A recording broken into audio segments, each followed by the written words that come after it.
Welcome to our 12th webinar on our webinar series. I'm Gopi Kitnasamy.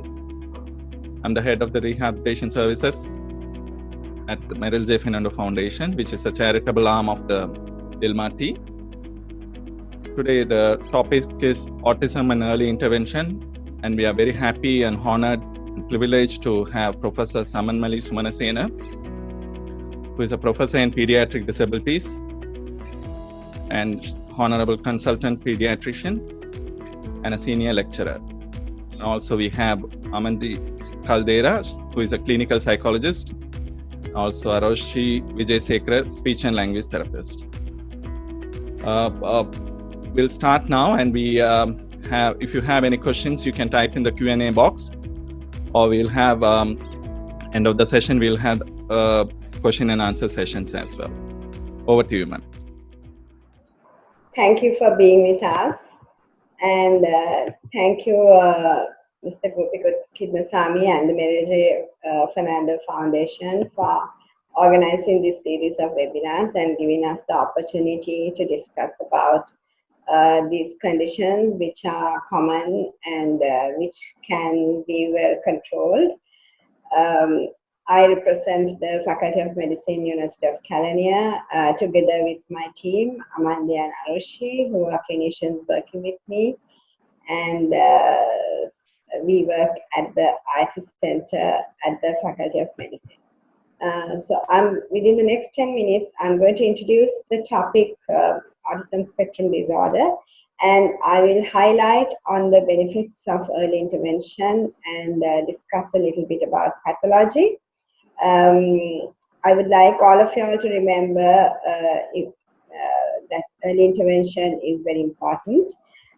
So සුබ දැසනක් සියලුම සහභාගී වෙන සියලු දෙනාටම අපි අද කතා කරන්න යන්නේ autism spectrum disorder කියන තත්ත්වය පිළිබඳව සහ එහිදී මුල් ළමාගේ මැදිහත් වීම සිදු කරමින් ඇතිවෙන තත්ත්වයන් පිළිබඳව සහ මුල් ළමාගේ සිදු කරන්නේ කොහොමද කියන එක මම බලාපොරොත්තු වෙන ඊළඟ මිනිත්තු 10දී කතා කරන්න autism කියන්නේ මොකක්ද? එම තත්ත්වයේ හින්දා ඇතිවෙන ලක්ෂණ හටගන්නේ කොහොමද? සහ අපි ප්‍රධාන වශයෙන් කොහොමද මේ දරුවන් වෙනුවෙන් මැදිහත් වෙන්නේ කියලා. ඔබගේ දරුවා දැනට අවුරුදු 5 සම්පූර්ණ වෙලා ඊට වැඩි වයස තියෙන දරුවෙක් වුණත් ඒ දරුවන්ව බලා ගන්න කොහොමද? ඒ දරුවන්ගේ ඇති වෙන යම් සංකලතා වලට අපි විසඳුම් ගෙන යන්නේ කොහොමද කියන එක මාත් එක්ක මෙම සාකච්ඡාවට සහභාගී වෙන ආරෝෂි විජේසේකර මෙනවියත් Amandi Caldera මෙනවියත් ඔබත් සමග කතා කරන්න බලාපොරොත්තු වෙනවා. එතකොට අපි ඉස්සෙල්ලාම බලමු autism spectrum disorder කියන්නේ මොකක්ද කියලා. මේක autism කියන්නේ පරාසයක් තුළ තියෙන තත්ත්වයක්. ඒක එක වචනකින් අර්ථකථනය කරන්න බෑ. autism ඇති වෙන්නේ වර්ධනය වෙන මොළයේ සිදුවෙන යම් වෙනස්කම් හේතුවෙන්. නමුත් අද වෙනකන් හරියටම මොකක්ද වෙන්නේ කියන එක හොයාගෙන නැහැ. වෙනත් වර්ධන උණතාවයන්ගේ වගේ. නමුත් අනුමාන කිරීම කරනවා, ගොඩාක් සමීක්ෂණ පර්යේෂණ පවත්වනවා, මේ ගැන සොයමින් පවතිනවා. නමුත් නියත වශයෙන් මෙම තත්ත්වය කියලා අපිට කියන්න බෑ. ඒ හුඟක් සංකීර්ණ තත්ත්වයක් වෙනවා. එම සංකීර්ණ තත්ත්වයේ මූලික ලක්ෂණ දෙකක් අන්තර්ගත වෙනවා. එකක් තමයි සමාජශීලීව අදහස් වමාරු කර ගැනීමේ සහ සමාජශීලීව අන් අයත් එක්ක අන්තර් සම්බන්ධතා පවත්වා ගැනීමේ අපහසුතාවය. ඊට අමතරව තව ප්‍රධාන ලක්ෂණ කාණ්ඩයක් පෙන්වුම් කරනවා. ඒ තමයි ඒකාකාරී ලෙස නිතරම එකම දේ කරමින් හැසිරීමට ඇති අවශ්‍යතාවය. මෙම ලක්ෂණ කාණ්ඩ දෙක ඇතුළත තව හුඟක් අනුලක්ෂණ සම්බන්ධ වෙනවා. ඒ ලක්ෂණ සියල්ලම හැසිරීම සම්බන්ධව තියෙන ලක්ෂණ මූලික කරගෙන ඇති වෙන හින්දා autism spectrum disorder කියන එක හැසිරීම සම්බන්ධව රෝග නිర్ణයක් කියලා අපිට හඳුන්වන්න පුළුවන්. මෙම තත්ත්වය හඳුනා ගැනීමට අද වෙනතා කිසිම රසායනික හෝ වෙන යම් පර්යේෂණ මගින් කිරීමට නොහැකි බව විද්වතුන් විසින් සොයාගෙන තියෙනවා. එතකොට ඒ කියන්නේ බ්ලඩ් ටෙස්ට් කරලා හරි බ්‍රේන් ස්කෑන් එකක් කරලා හරි ඔටිසම් තත්ත්වය කියලා නිර්ණය කරන්න බෑ. දරුවාගේ හැසිරීම දිහා බලලා විතරයි අපිට ඒක කියන්න පුළුවන්. ඒකින්ද ඒ හැසිරීම කාර්ය කරගෙන තමයි මෙම තත්ත්වය හඳුනා ගැනීමට අවශ්‍ය ලක්ෂණ හඳුන්වා දී තියෙන්නේ. එතකොට ඒ ලක්ෂණ ගැන අපි පොඩ්ඩක් බලුවොත් මේ කාණ්ඩ දෙක ඇතුලේ තවත් අනුකාණ්ඩ වශයෙන් වෙන් කරන්න පුළුවන්.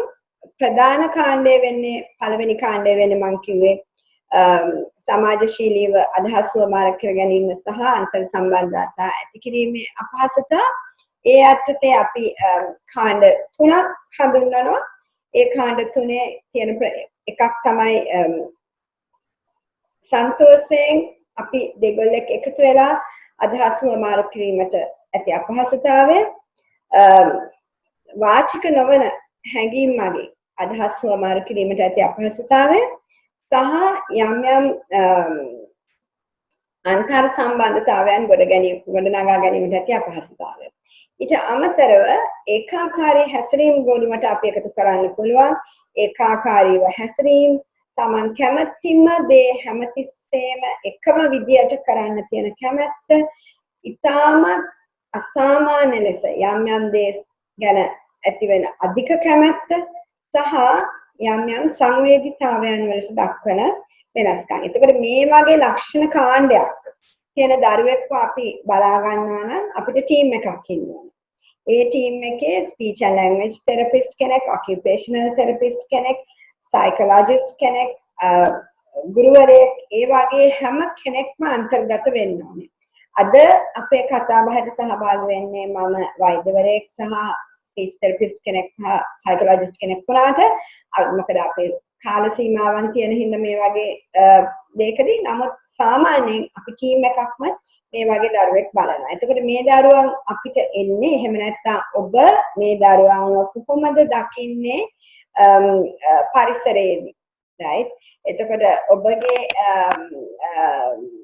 යම් යම් පවුලේ හෝ ඔබ යම් කිසි තැනකට ගියාම හෝ ඔබ වැඩ කරන පාසලේදී හෝ මෙවැනි දරුවෙක් හම්බ වෙනවා නම් මේ දරුවන්ට අර මම මූලිකව කියපු මේ ලක්ෂණ කාණ්ඩ දෙකේ අනුලක්ෂණ ගත්තොත් පළවෙනි කාණ්ඩයේ ලක්ෂණ තුනම එක ලක්ෂණයක් හෝ තියෙනවා. හැම ලක්ෂණයක් අනුකාණ්ඩයක් තුල ගොඩාක් හැසිරීම රටාවන් අපිට දකින්න පුළුවන්. එක හැසිරීමක් හරි තියෙන්නේ. ඊට අමතරව දෙවෙනි කාණ්ඩයේ ලක්ෂණ අනුකාණ්ඩ හතරක් තියෙනවා. ඒ හතරෙන් දෙකක මොනවා හරි ලක්ෂණයක් පෙන්වන්න කරනවා නම් අපි ඒ දරුවාට autism spectrum disorder එහෙම නැත්නම් autism පරාසය තුල සිටින දරුවෙක් හැටියට අපිට හඳුන්වා දෙන්න පුළුවන්. ඉතින් autism රෝග නිර්ණය කිරීම එතරම් අපහසු වෙන්නේ නැහැ. මොකද ලක්ෂණ ගොඩාක් අපි ඒ වෙනුවෙන් හඳුනාගෙන තියෙන හින්දා. ඉතින් මේ වගේ කාත් එක්ක හරි සන්තෝෂයෙන් හොඳට hina වෙන්නේ නැති වෙන්න පුළුවන්. එතකොට අසාමාන්‍ය ලෙස තැනක හැසිරෙන්න පුළුවන්. දෙපැත්තට අදහස් වමාරු කිරීම අපහසුතාව තියෙන්න පුළුවන්. අනිත් අය ලව්ව දේවල් කරගන්න පුළුවන්. ඒ වගේම මම හිතන්නේ තව ආරෝෂි තව ගොඩක් කතා කරයි. මම නිකන් හඳුන්වා දෙනවා විතරයි. වාචික නොවන හැඟීම්. ඒ කියන්නේ hina වෙන එක, රවණ එක, එහෙම නැත්නම් පුදුමේ දක්වන එක, ඒ වගේ දේවල් අපි කරාම දරුවා හඳුනගන්නේ නැහැ. අනිත් එක දරුවා දන්නේ නැහැ මේ විදිහ හැසිරීම කරන්න. හැම දෙයක්ම නෙවෙයි, ඒන් එකක් වෙන්න පුළුවන්. ඒ වගේම යාළුවා අඩු වෙන්න පුළුවන් මේගොල්ලන්ට. සෙල්ලම් කිරීමේදී මවාපාන සෙල්ලම් කරන්න බැරි වෙන්න පුළුවන්. ඒ වගේ ලක්ෂණ ගොඩක් පෙන්වන්න කරන්න පුළුවන්. නැවත නැවත එකම දේ කිරීම සහ එකම දේ කීම.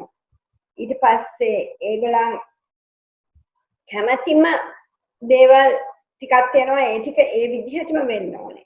ඊට පස්සේ ඒගොල්ලන් අසාමාන්‍ය ලෙස අකුරු වලට ඇති කැමැත්ත, පාට වලට ඇති කැමැත්ත, එතකොට කවි සින්දු වලට ඇති කැමැත්ත, එහෙම නැත්නම් යම්කිසි එක විෂයක් සම්බන්ධව ඉතා අසාමාන්‍ය ලෙස වයසට සරිලන නොවන ලෙස, ඒ කියන්නේ පෘථිවිය ගැන, එහෙම නැත්නම් පරිසරයේ සත්තු ගැන, ඒ වගේ දේවල් ගැන, එහෙම නැත්නම් වාහන ගැන අදි ඇල්ම. ඊට පස්සේ ඒගොල්ලන් සද්ද වලට බයයි, එක වල්ලනකොට ඒවට කැමති නෑ, කෑම කන්න කැමති නෑ. ඒ වගේ සංවේදී බවක් තියෙන පුළුවන්. රසට, සුවඳට, දැක්මට, ඇසීමට, හෝ එහෙමත් නැත්නම් ඒකාකාරී හැසිරීම් රටාවන් වලට. ඉතින් මේ වගේ ලක්ෂණ ගුණයක් තියෙන දරුවන් හින්දා තමයි අපි මේක ගොඩක් සංකීර්ණ තත්ත්වයක් හැටියට හඳුන්වන්නේ. ඊට අමතරව මේ තත්ත්වය අවුරුදු 3කට කලින් අපි දකින්න ඕනේ මේ තත්ත්වයේ හින්දා දරුවාගේ සාමාන්‍ය හැසිරීම් රටාවට නිකුත් බලපෑම් ඇති වෙන්න ඕනේ. මේ තත්ත්වය වෙන යම් හේතුවකින් හඳුන්වා දෙන්න බැරි වෙන්න ඕනේ. ඒ කියන්නේ වෙන යම් තත්ත්ව තියෙනවා, ඒ කියන්නේ ඩවුන් සින්ඩ්‍රෝම් තියෙන ළමයෙකුට අපි ඔටිසම් තියෙනවා කියලා කියන්නේ නැහැ. ඒ වගේ වෙන යම් මන්ද බුද්ධික භාවය හෝ වෙන යම් තත්ත්වයක් තියෙන දරුවන්ට මෙම තත්ත්වය තියෙනවා කියලා අපි හඳුන්වා දෙන්නේ නැහැ. ඉතින් මේ තත්ත්වයේ තියෙන ළමයිට එදිනෙදා වැඩ කරගන්න බැරි වෙන පුළුවන්, බුද්ධිමට්ටමේ අඩුපාඩු තියෙන පුළුවන්, අදහස් ප්‍රකාශ කරගන්න බැරි වෙන පුළුවන්. ඒ වගේ ගොඩාක් අපහසුතාවයන් තියෙන පුළුවන්. ඉතින් මේකට ප්‍රධාන වශයෙන් මුල් වෙන්නේ අපි උදාහරණයක් ගත්තොත් මේ ළමයිට ගොඩාක් සමහර රසවල වලට කැමති නැහැ. ඒකට සමහර ගන්ධ වලට කැමති නැහැ. ඒකට ඒගොල්ලන් කෑම කන්න ගොඩාක් මැලි වෙන්න පුළුවන්. හරි කෑම කෑවේ නැති වුනහම මලබද්ධය වගේ තත්ත්ව ඇති වෙනවා. මලබද්ධය ඇති වුනහම ගොඩාක් බඩ රිදෙන්න පුළුවන්. ඒකට බඩ රිදෙනවා කියලා මට කියා ගන්න බෑ. මොකද අදහස් ප්‍රකාශ කරගන්න බෑ. එතකොට ඒ ළමයිට ගොඩක් හිත ඇතුලේ ආතතියක්, කලබලයක් ඇති වෙන්න පුළුවන්. එහෙම වුණාම ඒගොල්ලන් ගොඩක් තරහ යනවා, කෑ ගහනවා කියලා තමයි අපි එළියට එන්නේ. එළියට එන්නේ මෙන්න මේ aggression and self injury කියන ලක්ෂණෙන් තමයි එළියට එන්නේ. නමුත් ඇත්තට මේක නෙවෙයි හේතුව. ඒකින්ද හොඳින් මේ தත්ත්වය ගැන දන්න විද්‍යුත් මඩුල්ලක් විසින් ළමයාව පරීක්ෂා කරලා ළමයාගේ හැම ලක්ෂණයක්ම එන්නේ ඇයි කියලා විශ්ලේෂණය කරලා බලන එක අත්‍යවශ්‍යයි. ඒකින්ද මම ඔබට දෙන පණිවිඩය මෙතන ඇති සාමාන්‍ය ජනතාව මම කතා කරනවා වගේ ඔය තන තියෙන පොඩි ස්ථානවලට යන්න එපා. ඔබේ දරුවාගේ ප්‍රශ්නය අරගෙන ඒ පිළිබඳව හොඳින් පහසුකම් තියෙන යම් කිසි විදිහක විශිෂ්ට අත්දැකීම් තියෙන මඩුල්ලක් වෙත ළඟා වෙන්න ඔබේ දරුවා අරගෙන නැත්නම් ඔබේ දරුවාට හොඳකට වැඩිය හානියක් තමයි වෙන්න පුළුවන්. ඉතින් මේ තත්ත්වයේ තියෙන ලොකුම දේ තමයි මේ තත්ත්වය ඉතා කුඩා කාලේ හඳුනගත්තොත් ගොඩක් හොඳ ප්‍රතිඵල ලබන්න පුළුවන් කියලා පරීක්ෂණ වලින් පෙන්වන්න කරලා දීලා තියෙනවා. එතකොට පළවෙනි අවුරුදු 3 තමයි ගොඩක්ම වැදගත් වෙන ළමයිගේ වර්ධනයට. මේ ග්‍රාෆ් එකෙන් පෙන්වන්නේ දරුවාගේ පෙනීම, ඇසීම සහ භාෂාව වර්ධනය වෙන්නේ බුද්ධිමට්ටමත් සමගම පළවෙනි අවුරුදු 3 තුල කියලා. ඉතින් මේ අවස්ථාවේදී තමයි මොළය ඇතුලේ සෛල ප්‍රගුණ වෙලා පණිවිඩ තැන්පත් පණිවිඩ ගිහිල්ලා නොඑක්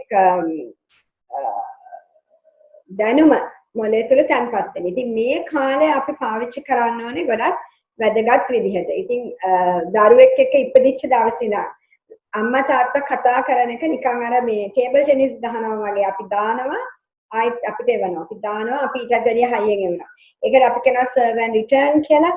ඒකෙන් අපිට දරුවත් එක්ක කතා කරලා ළමයාත් එක්ක කතා කරලා සින්දු කියලා ඒව පුංචි කාලේ කරනකොට මේ ඔටිසම් තත්ත්වය ගොඩක් මගහර ගන්න පුළුවන්. ඔටිසම් වල ප්‍රධානම හේතුව තමයි අදහස් ප්‍රකාශ කිරීම. ඒක තමයි ගොඩක්ම වැදගත් වෙන්නේ.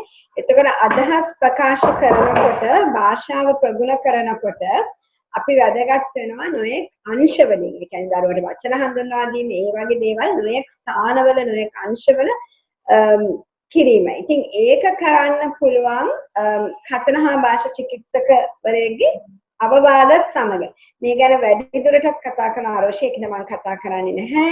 ඉතින් අපි දරුවව හඳුනාගත්ත ගමන් ප්‍රශ්නයක් තියෙනවා කියලා. මේ දරුවා ඔටිසම් ළමයි අලුත්ම විදිහට හඳුනා ගන්න පුළුවන් මාස 18ට කලින්. නමුත් මෙන්න මේක ගොඩක් වටිනා ප්‍රස්තාරයක්. මේ ප්‍රස්තාරය පෙන්වුම් කරනවා අපිට මාස 12 වෙනකොට මාස 6ේදී ඉතාමත් ලක්ෂණ විශාල ප්‍රමාණයක් අපිට හොයාගන්න පුළුවන් කියලා. උදාහරණයක් හැටියට දරුවාගේ කතාව අඩු වෙන්න පුළුවන්, දරුවාගේ හිනාව අඩු වෙන්න පුළුවන්. වැදගත්ම ලක්ෂණය හැටියට අපිට හඳුනන්න පුළුවන් ඔටිසම් කුඩා කාලේ දකින සාමූහික අවධානය කියන එක. ඒ ගැන ගොඩක් පෙන්නයි ආරෝෂි. සාමූහික අවධානය කියන්නේ දැන් මම ඔබට කිව්වොත් මේ මගේ ටෙලිෆෝන් එක කියලා. මේ ටෙලිෆෝන් එක දිහා ඔබ සැම මේ අවස්ථාවේ දැස් යොමු කර බලනවා. ඒ විතරක් නෙවෙයි මගේ මූණ දිහාත් බලනවා ඇති වීඩියෝ එකේ. right? එතකොට අපි දෙන්න එක දෙයක් කෙරෙහි අවධානය යොමු කිරීම තමයි සාමූහික අවධානය කියන්නේ. ඒ සාමූහික අවධානය දෙනකොට අපි අපේ මූණ දිහාත් බලනවා. ඒ වගේ දේවල් පුංචි දරුවෝ මාස 6 කරනවා. ඉතින් ඔටිසම් ගොඩක් අපි කල්පනාකාරී වුණත් මාස 6 වුණත් අඳුර ගන්න පුළුවන්. ඊට කලිනුත් අඳුර ගන්න පුළුවන්. නමුත් ගොඩක් එන්නේ අවුරුදු 2කට පස්සේ ඇත්තට මේක පරක්කුයි. අපිට ඊට කලින් අල්ල ගන්න පුළුවන් නම් ගොඩක් වටිනවා. ඉතින් මේක ගොඩක්ම වැදගත්. ඉතින් පුංචි කාලේ ඉඳලා අපි දෙමාපියන්ව පුරුදු කළා අම්මත් එක්ක සෙල්ලම් කරන්නේ කොහොමද, බබත් එක්ක සෙල්ලම් කරන්නේ කොහොමද, අම්මා ඒක අම්මා කොහොමද ගෙදරදී යොදාගන්නේ, ගෙදර පරිසරයේදී, නිවසේ පරිසරයේදී අපි එකතු වෙලා වැඩ කරන්න ඕනේ. ඊට අමතරව අපේ ටීම් එකෙන් අපි අදහස් ලබා ගන්න ඕනේ. සමහර රෝගී තත්ත්ව තියෙනවා. ඒ කියන්නේ මීමස්මරය, අපස්මාරය වගේ තත්ත්ව, එහෙම නැත්නම් මොලේ තුළ තියෙන ව්‍යුහාත්මක වෙනස්කම්, ඒ වගේ ඒවා තියෙනකොට මේ තත්ත්වෙ මතුවෙන්න පුළුවන්. ඒවත් කියනවා නම් අපි වෛද්‍ය උපදෙස් ලබා ගන්න ඕනේ. එතකොට තව වැදගත්ම දෙයක් තමයි කියන්නේ ඔටිසම් තියෙන දරුවන්, ඔටිසම් ඇතිවීමේ ප්‍රවණතාවයක් තියෙන දරුවන් හරිම කැමති නැවත ඒකාකාරී දේවල් කරන්න. එතකොට ඒගොල්ලන්ට ටෙලිවිෂන් ස්ක්‍රීන් එක නිතරම බලන්න දෙනවා නම්, ටෙලිවිෂන් එකක් හරි, ටැබ් එකක් හරි, ෆෝන් එකක් හරි, ඒවයින් ඔටිසම් තත්ත්වය ප්‍රගුණ වෙලා මතුවෙනවා. ඒකද කරුණා කරලා කිසිම දරුවෙකුට, මොකද අපේ සමාජයේ ඔටිසම් ජාන ගොඩක් තියෙනවා. ඒකද අපේ දරුවට ඔටිසම් හැදෙන තියෙන ප්‍රවණතාවය වැඩි. දැනට ඔටිසම් ප්‍රවණතාවය 100%ක් වගේ ලංකාවේ පෙන්වුම් කරන්නේ. නමුත් ලෝකේ පෙන්වුම් කරනවා 103ක් වගේ. රයිට්? හැම ළමයි 60ක් වර්තතින් 60න් එකකට වගේ ඉන්න පුළුවන් කියලා තමයි කියන්නේ. ඉතින් ඒකින්ද අපි වැදගත් දෙයක් තමයි මේ ළමයිට මේ ස්ක්‍රීන් ටයිම් කෙනක අවුරුදු 3ට කලින් දෙන්න හොඳ නැහැ. ඉතින් අම්මයි තාත්තයි දරුවයි ගෙදර නිවසේ එකතු වෙලා සෙල්ලම් කරනවා නම් ඔටිසම් තත්ත්වය මගහරවා ගන්න උනත් පුළුවන් කියලා අපිට කියනවා. ඉතින් අපි මේ වගේ ප්‍රතිඵල බලාපොරොත්තු වෙනවා මේ මුල් මැදිහත් වීමේදී දරුවා සාමූහික අවධානය, දරුවාගේ සෙල්ලම් කිරීම, දරුවාගේ භාෂාව, දරුවා පාසල තුල කොහොමද යාළුවෝ ඇති වෙන්නේ, කොහොමද දරුවාගේ දෙමාපියන්ගේ ආතතිය අඩු කරන්නේ කොහොමද කියන එක. මේ බලාපොරොත්තු මල්පල ගැන්වීමට ඔබට දෙන අවවාද තමයි ඊළඟ පැය භාගෙදී මිනිත්තු 45දී ඔබට දැනගන්න පුළුවන් වෙන්නේ. ඉතින් මුලින් ඉඳලා වැඩ කරොත් ඔබේ දරුවා ගොඩාක් අපිට ඔටිසම් නැති කරන්න බෑ. ඔටිසම් තත්ත්වයෙන් ගොඩක් ඵලදායක පුරවැසියෙක් කරගන්න හැටි අපිට දැනගන්න පුළුවන්. හැබැයි මේ තත්ත්වය වැඩ කරනකොට ඔබට ගොඩක් මහන්සි වෙන්න ඕනේ. ඒකෙන් ආතතියක් ඇති වෙන්න පුළුවන්. මතක තියාගන්න වැරදි තැන් වලට ගියොත් වැරදි දේවල්, උදාහරණ හැටියට මම කියන්න කැමති වැරදි දේවල් කියලා කියන්නේ මසාජ් කරන දේවල් වගේ දේවල් ඔටිසම් ළමයිට කරන්න හොඳ නැහැ. ඒවා දියුණු රටවල් වලවත් කෙරෙන්නේ නැහැ. කෙරෙන තැන් වල හරියට මේ ගැන පුහුණු වෙච්ච අය තමයි සමහර විට කරන්නේ. ඒ වගේ දේවල් දන්නේ නැතුව කරන්න ගියොත් ගොඩක් නරක ඵල විපාක ලැබෙන්න පුළුවන්. ඒකින මසාජ් කරන ඒවා, බර ඔසලන ඒවා, අත්පය වලට බර ගැට ගහලා තියෙන ඒවා, කන් වලට නොයෙක් ශබ්ද දෙන ඒවා, ඒ වගේ දේවල් කවදාවත් ඔටිසම් ළමයිට කරන්න එපා. ඒක ලොකුම පාපයක්. මේ දරුවන්ව දියුණු කරගන්න නම් එකම ක්‍රමය තියෙන්නේ සෙල්ලම් කරලා, කතා කරලා හරි දේ පෙන්වන එක. ඒවා කරන හැටි දැන් ඊළඟට අපිට අහගන්න පුළුවන්. මේ අපි වැඩ කරන තැන අපේ ටීම් එක අරුෂි over to you. දැන් අරුෂි මිස් කතා කරයි කතනය සහ භාෂාව සම්බන්ධයෙන්. Thank you. Good morning to everyone. මම අරෝෂි විජේසේකර රාගම වෛද්‍ය පීඨයේ ආයති මධ්‍යස්ථානයේ කතන හා භාෂා චිකිත්සකවරියක් විදිහට මම සේවය කරනවා. මම අද කතා කරන්න යන්නේ දැන් ඔයාලට අවබෝධයක් එන්නේ නැති මොකද්ද ඔටිසම් ස්පෙක්ට්‍රම් ඩිසෝඩර් නැත්නම් මනෝවික්ෂිප්තභාවය කියන්නේ කියලා. මම අද කතා කරන්න යන්නේ කොහොමද මේ ඔටිසම් ස්පෙක්ට්‍රම් තියෙන ළමයෙක් සමග අපි සංනිවේදනය කරද්දී ඒ දරුවාගේ භාෂාමය කුසලතාවයන් වර්ධනය කරගන්න නම් අපි මොනවද කරන්න ඕනේ කියලා. එතනදී අපේ වෛද්‍යතුමිය කිව්වා වගේම මේ දරුවෙකුගේ පූර්ව විනිශ්චය ඉතාමත් වැදගත්. ඒ වගේම අර මාස 6 අතරත ළමයෙක්ගෙන් ඔටිසම් ලක්ෂණ අඳුරගෙන පූර්ව විනිශ්චයක් ලබා ගන්න හැකියාව පවතිනවා. සේම මාස 18 තමයි අපේ සාමාන්‍යයෙන් අපි කියන්නේ පූර්ව විනිශ්චයක් ලබා ගැනීමේ කාලය කියලා. එතෙන්දී අපි එහෙම ලබා ගන්නවා කියන්නේ කාලයක් යද්දිම අපේ ඒ දරුවන්ගේ සංනිවේදනීය කුසලතාවයන් දරුවාගේ සමාජගත හැසිරීම වර්ධනය කර ගැනීමේ හැකියාවක් ඔබ සතුව පවතිනවා. එතනදී ඔයාලා එක දැනගත්ත මොහොතේ ඉඳන්ම ඕගොල්ලෝ early interventions එහෙම නැත්නම් දරුවාට ප්‍රතිකාර ලබා දීම දරුවා සමග ඉන්ටර්වෙන්ෂන් කිරීම ආරම්භ කළ යුතුයි. එතනදී මුළු දවසම ඕගොල්ලෝ ළමයාත් එක්ක වාඩි වෙලා හිටිය කියලා වැඩක් වෙන්නේ නැහැ. ඕගොල්ලෝ මුළු දවසම ළමයාත් එක්ක එකට එකතු වෙලා සෙල්ලම් කිරීම තමයි කරන්න ඕනේ. active engagement. ළමයාත් එක්ක එකතු වෙලා වැඩ කරනකම් ඔයාලට ළමයාත් එක්ක communicate කරන්න හැකියාවක් ලැබෙනවා. ඒකට පවුලක් විදිහට ඕගොල්ලෝ ළමයාත් එක්ක එකට එකතු වෙලා වැඩ කටයුතු කරන්න ඕන. මෙතෙන්දී මම කියන්න කැමති early intervention එකේ මොකක්ද අපිට තියෙන effective එක මොකක්ද අපිට තියෙන වැදගත්කම parent support ප්‍රධානම දේ parent දෙමව්පියන් තම දරුවත් එක්ක එකට එකතු වෙන්නේ කොහොමද කියන එක. එතනදී ඔයාලට මෙතන chart එකේ පෙන්නනවා වගේ කොටස් 5ක් යටතේදී ඒ දේවල් කරගන්න පුළුවන්. එකක් තමයි communication. ප්‍රධානම දේ සංනිවේදන හැකියාවන්. social interaction සමාජගත හැසිරීම කොහොමද? cognition බුද්ධිමය තත්ත්වයන්. ඒ වගේම බුද්ධිමය තත්ත්වයන් සහ මේ ඔක්කොම අපිට සිදු කරන්න වෙන්නේ දරුවත් සමග සෙල්ලම් කිරීමෙන් පමණයි. ඒ වගේම ළමයා සතුව පවත්නා වූ හැසිරීමේ චර්යා රටාවන්, ඒ වගේම ආහාර ගන්න එක. ඔයාලා හිතනවා ඇති මම මෙතෙන්ට feeding එහෙම නැත්නම් ආහාර ගැනීමක් එකතු කරේ කියලා. මොකද සමහර ළමයි ඉන්නේ ඒගොල්ලෝ කන්න කැමති එක කෑමක් විතරයි. එහෙම නැත්නම් ඒගොල්ලෝ අලුත් කෑමකට එකතු වෙන්නේ නැහැ. මොන හරි පාට තියෙන කෑම විතරයි කන්න කැමති. එහෙම වුණාම ඒගොල්ලන්ගේ මේ තියෙන තත්ත්වයන් අතර දුර්වලතාවයක් ඇති වෙනවා. ඒගොල්ලන්ට කරන්න පුළුවන් දෙයක් තමයි ඕගොල්ලෝ පවුලක් විදිහට parent support. ඒ කියන්නේ දෙමව්පියන් එකට එකතු වෙලා මේ ළමයි එක්ක සෙල්ලම් කිරීම සිදු කරන එක. එතකොට මම මේ මෙතන වලට පේනවා ඇති භාෂාමය දියුණුව. ඒ කියන්නේ ළමයා සතුව තියෙන භාෂාමය හැකියාව වර්ධනය කරන්න නම් අපි ඉස්සෙල්ලාම ළමයි සතුව වර්ධනය කර යුතු මූලික හැකියාවන් මොනවද කියන එක. ප්‍රධානම දේ attention අවධානය පවත්වාගෙන යාම. ඊට පස්සේ joint attention සහ අවධානය කොහොමද ළමයා සහ අම්මා එකතු වෙලා සෙල්ලම් කරන අතරතුර ඒ කාල පරාසය කොච්චරක් දුරට ළමයා ඵලදායීව පාවිච්චි කරනවද කියන එක. සංනිවේදනය කරන ළමයාගේ පෙළඹවීම කොහොමද? අනුකරණය. ඊට පස්සේ අනිත් පැත්තට ගියාම choice making කොහොමද? ළමයා choices දෙන එක කොහොමද? يعني තෝරා ගැනීමේ හැකියාව කොහොමද? මොන හරි දෙයක් වුණනම් ඉල්ල ගන්න එක කොහොමද? ළමයා සහ අම්මා අතර සෙල්ලම් කරද්දී කොහොමද ඒ ළමයා chance ගන්න එක? එයාගේ වාර එනකන් එයා ඉන්නවද? අම්මත් එක්ක එකට එකතු වෙලා හොඳට hina වෙලා මූණ දිහා බලලා කතා කරනවද? මූණ දිහා බලලා hina වෙනවද? ඒ දේවල් සම අපි භාෂාවක් දියුණු කරනවා නම් අපි සතුව පවතින යුතු මූලික ලක්ෂණ කියලා හඳුනා ගන්න. එතකොට අපි මෙතනදී ප්‍රධාන වශයෙන් ඕගොල්ලන්ට කියන්න ඕන සමහර අම්මලා ඉන්නවා අම්මලා කරන්නේ ඒගොල්ලන්ට ඕන සෙල්ලම්. හැබැයි අපි එහෙම යන්නේ නැහැ. අපි ළමයාව තමයි ඩිරෙක්ට් කරන්නේ. ළමයා කැමති දේත් එක්ක තමයි අපි සෙල්ලම් කරන්නේ. එතකොට තමයි ළමයිගේ ලෝකෙ වෙනස්. එතකොට තමයි අපිට ළමයාගේ ලෝකෙට ගිහින් ඒගොල්ලෝ කැමති දේවල් අඳුර ගැනීම හැකියාවක් තියෙන්නේ. එතකොට ඔයගොල්ලෝ මේ chart එකේ පේනවා ඇති types. අපිට සෙල්ලම් කරන්න එක එක විදි තියෙනවා. ප්‍රධානම මෙතන දක්වලා තියෙන විදිහට මම exploratory play. ඒ කියන්නේ ගවේෂණාත්මක සෙල්ලම් කිරීම. මොන හරි දෙයක් හැංගුවොත් ළමයා ඇවිල්ලා එක දිහා බලනවද? ඒ වගේ දේවල්. ෆන්ක්ෂනල් ප්ලේ කොහොම ළමයා සෙල්ලම් බඩුවක් එක සෙල්ලම් කරද්දී සෙල්ලම් බඩුවේ ක්‍රියාකාරීත්වය හරියට දන්නවා.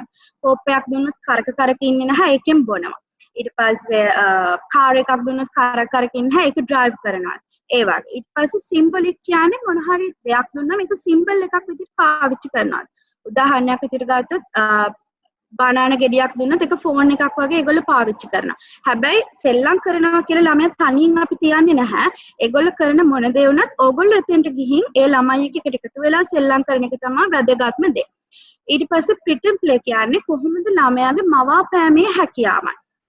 දැන් ඔයගොල්ලෝ හිතනවා ඇතිනේ අයි මම මෙච්චර සෙල්ලම් කිරීම ගැන කියන්නේ කියලා සෙල්ලම් කරන එක ළමයෙක්ගේ ප්‍රධානම දේ තමයි ඒක වැදගත්කම වෙන්නේ ළමයාගේ මොළයේ වර්ධනයට. මුළු සංවර්ධනය දියුණු කිරීමට ක්‍රීඩාව බුද්ධිය ඉගෙනීම මතකයේ ඒ දේවල් දියුණු කරන්න. ඒ වගේම තමයි ප්‍රධානම දේ සංනිවේදනය. සෙල්ලම් කිරීම තුළින් අපිට සමයක සංනිවේදනය දියුණු කිරීමේ හැකියාවක් පවතිනවා. ඊට පස්සේ කලින් කිව්වා වගේම prerequisites for the language development. කියන්නේ භාෂාව දියුණු කරන්න තියෙන මූලිකම ලක්ෂණයක් තමයි joint attention. joint attention ගන්න නම් අපි මොන වගේ activities කරන්න ඕනේ කියලා තමයි මෙතන ඔයාලට පෙන්නලා තියෙන්නේ. මෙතනදී joint attention වල තියෙන වැදගත්කම තමයි අම්මයි ළමයයි දෙන්නම එකට එකතු වෙන්න ඕනේ joint attention හැදෙන්න. ඒ කියන්නේ සහ අවධානය. අම්මා මොකක් හරි දෙයක් දිහා බලනවා නම් ළමයා අම්මා දිහා බලලා ආයි ළමයා මේ කොහෙද බලන්නේ කියන එක බලන ළමයා බඩුව දිහා බලනවා. ඔක තමයි අපි සරලවම කියුවා joint attention කියන්නේ. නැත්නම් අම්මා අර පුතේ මේ පුතේ කියලා පෙන්නනොත් ළමයාත් ඒ දිහා බලනවා. ඔක තමයි joint attention කියන්නේ. joint attention improve වෙනවා කියන්නේ ඒක language එක භාෂාව වර්ධනය කරන්න තියෙන ප්‍රධානම මාර්ගය. එතකොට bubbles blowing කරන්න පුළුවන්, mirror සෙල්ලම් කරන්න පුළුවන්, balloons එක සෙල්ලම් කරන්න පුළුවන්. හැබැයි තමයි play doh කියන්නේ clay එක සෙල්ලම් කරන්න පුළුවන්. puzzle එකක් වුණත් ඔයගොල්ලෝ සෙල්ලම් කරද්දී matching වලට යන්න එපා. මෙලක් කමල කරන්න පුතා මෙතන ඉන්නවා කාර් එක, මෙතන ඉන්නවා cow, මෙතන cow හොයන්න. එහෙම කියලා ඒ වගේ දෙයක් නෙමෙයි. puzzle එකක වුණත් අපිට මොන හරි scenario එකක් මවන්න පුළුවන්. පුතේ අපි zoo එකට යනවා කියලා ඔයයි ළමයයි එකට එකතු වෙලා සෙල්ලම් කරන එක තමයි වැදගත්ම දේ මේ joint attention හදාගන්න. ඊට පස්සේ squeezy toys, lightning toys ඒවත් පාවිච්චි කරන්න පුළුවන්. ඔයාලට මෙතන පල්ලෙහා පේනවා ඇති මම adapted story books කියලා එකක් කියලා තියෙනවා. ඒ කියන්නේ එක වගේ පොත් දෙකක් අරගෙන අපිට adapted story book එකක් හදාගන්න පුළුවන්. මේකෙන් ළමයාගේ වාග් මාලාව vocabulary ඒ කියන්නේ vocabulary එක වර්ධනය කරනවා වගේම භාෂාමය සත්‍යය වර්ධනය කරන්න පුළුවන්. මොකද අපිට පින්තූරෙන් මෙතන ගලවලා අයින් කරලා පින්තූරට action එක දාන ගම ළමයාත් එක්ක එකට එකතු වෙලා sannivedanaya කිරීමේ හැකියාවක් තියෙනවා. ඊට පස්සේ eye contact මම අම්මා කෙනෙක් දිහා බලලා මම කියන දේ ඔයාලා මන් දිහා බලාගෙන හිටියොත් විතරයි ඔයගොල්ලෝ ඉගෙන ගන්න. ඒ වගේම තමයි පුංචි ළමයිනුත්. පුංචි ළමයිනුත් අපි දිහා බැලුවොත් තමයි ඒගොල්ලෝ යම්කිසි දෙයක් ඉගෙන ගන්නවා කියලා අපිට හිතා ගන්න පුළුවන්. අහගෙනත් ඉගෙන ගන්නවා. හැබැයි බලන එකකින් ඒගොල්ලන්ට තව වැඩිපුර දේවල් දැනගැනීමේ හැකියාව තියෙනවා. eye contact කියවහම ඇහැට බැලීම පමණක් නෙමෙයි. ළමයාට මොන හරි දෙයක් ඕන නම් හරි පෙන්වන්න හරි ඕනනම් අපි ළමයා ඉස්සරහට ගියාම හරි ළමයා අපේ මූණ දිහා බැලීම තමයි මම මෙතන කියන්නේ. එතකොට පොඩි ළමෙක් නම් මාස 6 අවුරුද්ද වගේ අතර කාලේ අපිට පීකපු වගේ සෙල්ලම් කරන්න පුළුවන්. ඊට පස්සේ ළමයික බබල්ස්, කා පාසින්, බෝල් පාසින් ඒ වගේ දේවල් කරන්න පුළුවන්. අනිත් එක තමයි songs. action දාන ගමන් ළමයික songs කරන ඒගොල්ලන්ගේ joint attention වගේම eye contact උත් හදනවා. මොකද ඒගොල්ලෝ rhythms වලට songs වලට ඒගොල්ලන්ට ඒ දේවල් වලට කැමති නිසා. ඊට පස්සේ ප්‍රධානම දේ තමයි language development. දැන් මම මෙච්චර වෙලා කතා කරේ කොහොමද අපි සෙල්ලම් කරන්නේ මොන වගේ සෙල්ලම්ද අපිට ළමයෙක් එක්ක කරන්න පුළුවන් කියලා. හැබැයි through play ඒ කියන්නේ සෙල්ලම් කිරීම හරහා අපේ ප්‍රධානම අරමුණ වෙන්නේ ඒ ළමයිගේ භාෂාමය හැකියාවන් වර්ධනය කරන එක. භාෂාමය හැකියාවන් වර්ධනය කරනකොට මම ප්‍රධාන වශයෙන් කොටස් 3ක් මෙතන ඔයාලට දක්වලා තියෙනවා. අවබෝධය, ඒ වගේම තමයි අවබෝධ කරගත දෙයට මොන හරි උත්තරයක් නැත්නම් එයාලට මොන හරි දෙයක් කියා ගන්න ඕන නම් ඒගොල්ලෝ ඒක ප්‍රකාශ කරන්නේ කොහොමද? ඒගොල්ලෝ ගාව තියෙන වචන ප්‍රමාණය කොහොමද කියලා. ඊට පස්සේ අපි භාෂාව ඩෙවලොප් කරගෙන එද්දී භාෂාව වර්ධනය කරගෙන එද්දී අපිට ප්‍රධාන වශයෙන් හම් වෙන ළමයි non verbal. ඒ කියන්නේ පෙලක් ළමයි ඉන්න අවබෝධය තියෙනවා හැබැයි ප්‍රකාශනයේ දුර්වලතාවයක් තියෙනවා. ඊට පස්සේ අවබෝධයත් සහ ප්‍රකාශනයත් නැත්නම් අපි ඉස්සෙල්ලාම පටන් ගන්න ඒගොල්ලන් child directed play වලින් non verbal ළමයෙක් අපි සෙල්ලම් කරගෙන අපි ඒගොල්ලොත් එක්ක ඉන්ටර්වෙන්ෂන් කරද්දී අපිට ඒගොල්ලන්ව තනි වචන කතා කිරීමේ මට්ටමට ගේමේ හැකියාවක් පවතිනවා. ඊට පස්සේ වාක්‍යක වචන දෙකක්, වාක්‍යක වචන තුනක් වෙන විදිහටත් අවසාන වශයෙන් කන්වර්සේෂන් එකක්.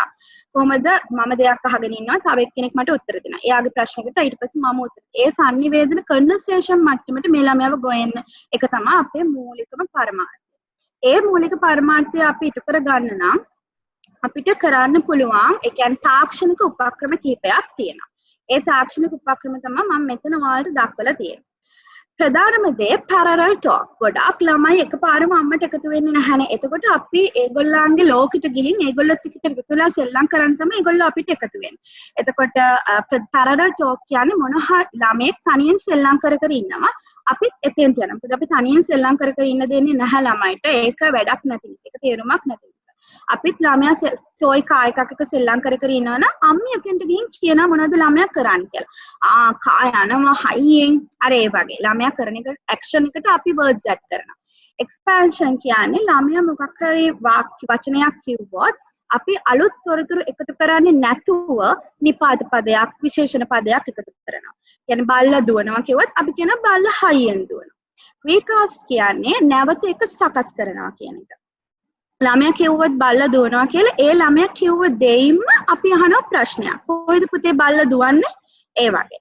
ඊට පස්සේ ක්ලෝස් එන්ඩඩ් කියන්නේ බොහෝ විට දරුවාගේ අවබෝධ ඒ කියන්නේ ඔව් නෑ කියලා ආන්සර්ස් ගන්න පුළුවන් විදිහට අපි ක්වෙස්චන්ස් අහන පුතා මේක බෝලයක්ද? පුතාට මොකක්ද ඕනේ? ඔයා මේකට කැමතිද? ඒ වගේ. ඕපන් එන්ඩඩ් කියන්නේ විස්තරාත්මක විදිහට පිළිතුරු ගන්න පුළුවන් එකක්. ඒ කියන්නේ බල්ලා දුවනකොට කොයිද පුතේ බල්ලා දුවන්නේ? අර ඒ වගේ.